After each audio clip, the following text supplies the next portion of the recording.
of challenges and experiences, and through them, we develop ourselves. I would like to tell a story of my life. One of probably the most important lessons I have learned.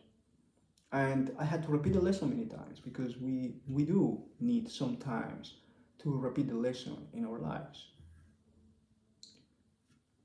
It's the third time I experienced a burnout, and somehow I did manage to avoid the full burnout syndrome to happen. How did I manage that? Well, I will tell you the story. Probably the most dramatic moment for me was when one day I was in my office. I received an envelope and realized I could not open it. I placed it on my desk and I noticed the phone started ringing. I see the phone number and I realize it's a very important customer I was waiting for. I needed that call for my business, but I could not take the phone. In my schedule, I realized that I have an appointment on the telephone also with my accountant, and I have homework to do for my taxes, and I have not done either of both. I realized I could not do more of thinking, of feeling, connecting, decisions, acting. I take the envelope and I open a drawer to put it in, and I realize there are other envelopes there, work that has not been completed, and everything is in that drawer that I don't see. Obviously, I did that to don't push myself. In that moment, I realized I was certainly in a burnout, and in a very deep stage of the burnout. Not yet in the moment of needing to be in a hospital or in a mental breakdown or emotional breakdown, but very close. In that precise moment, my dog enters the room and I know he wants to go out for a walk. And I ask myself if I can really do that. I look at my dog, and in that moment, I will fall into tears, hug my dog, and apologize because in that moment, I was not really ready to serve anyone. I could not help anyone. But I would do an effort to bring my dog for a walk. My best friend, my dog, needed me, and I wanted to be there for him, and not only him, but my wife, my friends, my customers, my own dreams needed from me to be present, to do something, to act, to keep developing my life. I needed myself in that moment, but I was unable to.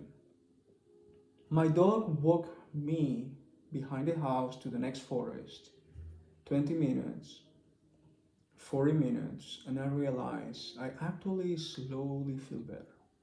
Since that moment, I will spend every day with my dog. That's the first thing I will do. We will spend 3, 4, or 6 hours in the forest, playing, laying down in the grass, breathing the air and waiting for the sun, until after some weeks, I will feel the strength to put my life in order, complete my taxes, communicate with the customers, and take some leave. Obviously, I needed to stop. I needed to do a hard stop. But I was wondering if a hard stop will be enough. I needed to repattern my brain and keep motivating myself with activities that would inspire me and move my energy, my creativity, my strength into a new direction. So I did hard stop with what I was doing. I was running my own school for languages. I was doing consultancy for business. I was doing coaching at the time. And I was running a school for young entrepreneurs. And I realized that all together was too much. And there was no helping. It was not the first time for me that I will look at challenges with overconfidence. Years before, I was training in yoga, meditation, dance, self-awareness, breathing. So I had enough and good techniques to bring myself back to balance in any moment. If I didn't sleep good or sleep few hours, the next day I will compensate. If I will have a lot of stress or complicated conversation, I will immediately do a breathing practice and balance my emotions and mind. I always have an antidote, something that will help me bring back to balance my mind, my emotions, my body. And I was overconfident or arrogant. I remember in Switzerland, the first time I had this burnout, I was making the decision to work 24 hours 7 and receive phone calls from any country in the world that wanted my services. And it was too much. I remember also I was still overconfident when I decided that my background in holistic healing and techniques and yoga, breathing arts will be good enough for me to start up in the Netherlands and develop a business with a very advanced and complex business culture. It was too much. But I learned the lesson. And the most important thing is that I learned how to come back to the driving force, to the energy, the creativity, the engagement that I had since the beginning. After the first time, it took me 18 months. The second time took me 6 months. And the last time took me no more than 3 months.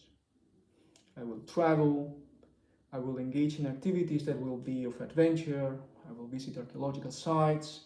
I will practice arts, working with the body, with emotions, with color, with feelings, with music.